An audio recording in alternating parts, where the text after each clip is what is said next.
Is it rational to believe in God? Many people think that faith and reason are opposites, that belief in God and tough-minded logical reasoning are like oil and water. They are wrong. Belief in God is far more rational than atheism. Logic can show that there is a God. If you look at the universe with common sense and an open mind, you'll find that it's full of God's fingerprints. A good place to start is with an argument by Thomas Aquinas, the great 13th century philosopher and theologian. The argument starts with the not very startling observation that things move. But nothing moves for no reason. Something must cause that movement. And whatever caused that must be caused by something else, and so on. But this causal chain cannot go backwards forever. It must have a beginning. There must be an unmoved mover to begin all the motion in the universe, a first domino to start the whole chain moving, since mere matter never moves itself. A modern objection to this argument is that some movements in quantum mechanics, radioactive decay, for example, have no discernible cause. But hang on a second. Just because scientists don't see a cause doesn't mean there isn't one. It just means science hasn't found it yet. Maybe someday they will. But then there will have to be a new cause to explain that one, and so on and so on. But science will never find the first cause.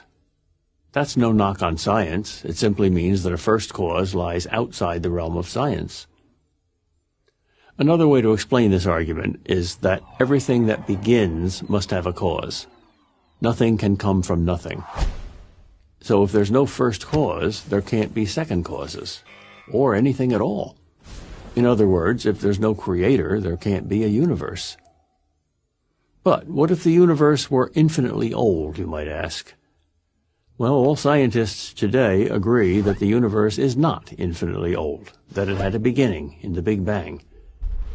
If the universe had a beginning, then it didn't have to exist.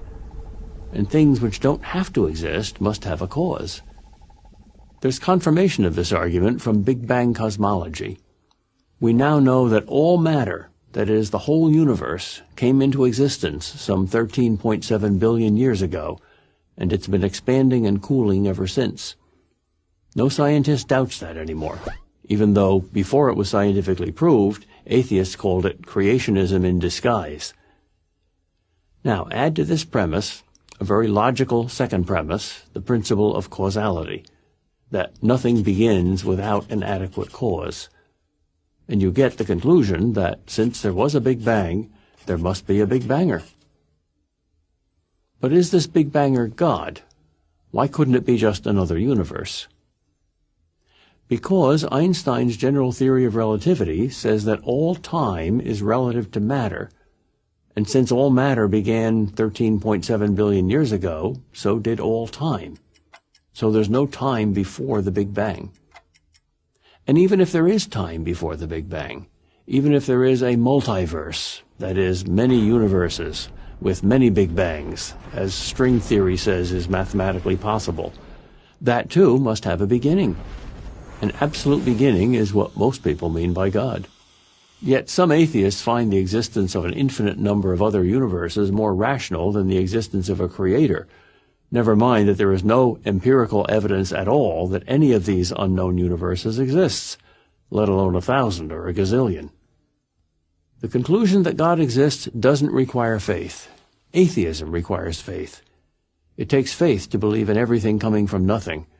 It takes only reason to believe in everything coming from God. I'm Peter Kraft, professor of philosophy at Boston College for Prager University. Join Prager University, subscribe to our YouTube channel, and sign up for free at prageru.com.